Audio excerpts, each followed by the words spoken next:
energy boost for terrorists. Bloomberg has reported that 4 or 5 trucks full of Red Bull crossed Turkey's border with Syria daily. The drinks apparently go to Syrian rebels and Islamic State fighters who've taken control of supply routes. That's among other goods. Turkey shipped goods worth $1.3 billion to Syria this September alone. That's as much as it imported in the entire year of 2011. That year, Turkish exports went down 90% because of the war in Syria. But 3 years later, trade is getting back on track, apparently. Does this mean that Turkey is ready to sacrifice anti-terror efforts for the benefit of its own economy? I want to ask Sami Ramadani, lecturer at London Metropolitan University and a Guardian's expert on the Middle East. Thanks for being with us. Is Turkey aware of where these goods are going? Of course they are, because they've been doing it not since last month or September, but for 3 years now, more than 3 years, in fact.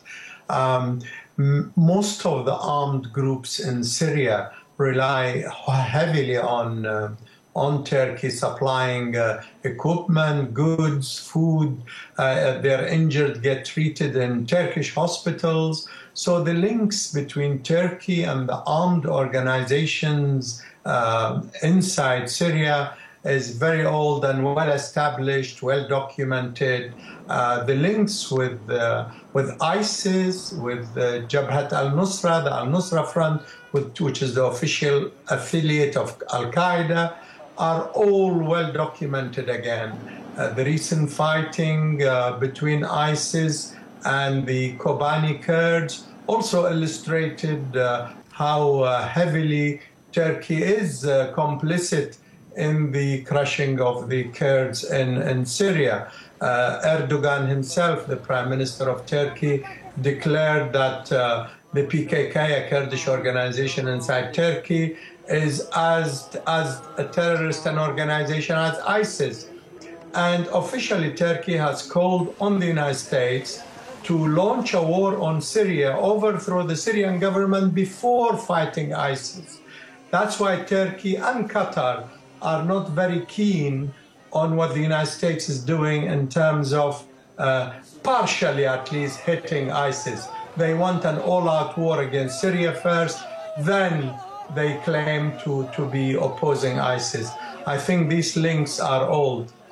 Also, I might add one further point, actually. The European Union, more than a year ago, sanctioned, approved the purchase of oil, petroleum, from areas controlled by armed groups. And we know most of these oil wells and the production of oil is supervised by ISIS and Al-Qaeda. So the European Union practically sanctioned the purchase of oil from ISIS. And to this day, even though they say they are applying pressure on Turkey to close the borders, the European Union hasn't officially reversed that decision. But Sami, surely Turkey doesn't want a terror hub right in its backyard. Maybe not, but the practice of Turkey is to cooperate with these armed groups, including ISIS, overthrow the Syrian government, hit the Kurdish population of Syria, and perhaps also weaken the PKK inside Turkey itself. So they see these objectives as the main objectives. Is that still the objective for Turkish allies like the United States? Because we're hearing less focus on Assad and him going, really. Sorry, could you repeat that question again? Is that still the focus, overthrowing the Syrian government for Turkey's allies, as much as it is, you say, for Turkey? Because we're hearing much softer rhetoric from the United States and from European allies. Yes, for the United States, European allies, this target has been postponed. They have not abandoned it because they have officially declared that they are arming and training so-called moderate armed men. I don't know what that means. Moderate armed groups in Syria. They are training them in Jordan, Saudi Arabia, Qatar, and Turkey. So this has been officially announced by the United States. But they do not want to engage in a war with Syria as yet.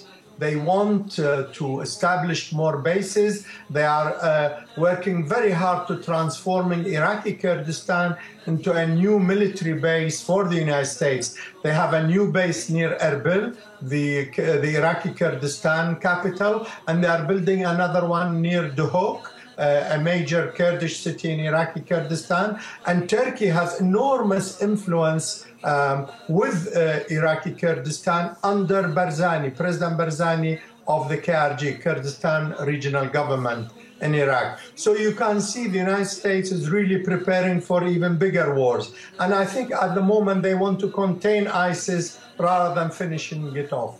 All right, Sami Ramadani, lecturer at London Metropolitan University with us in the Now Tonight, live from London. Thanks so much. You're welcome.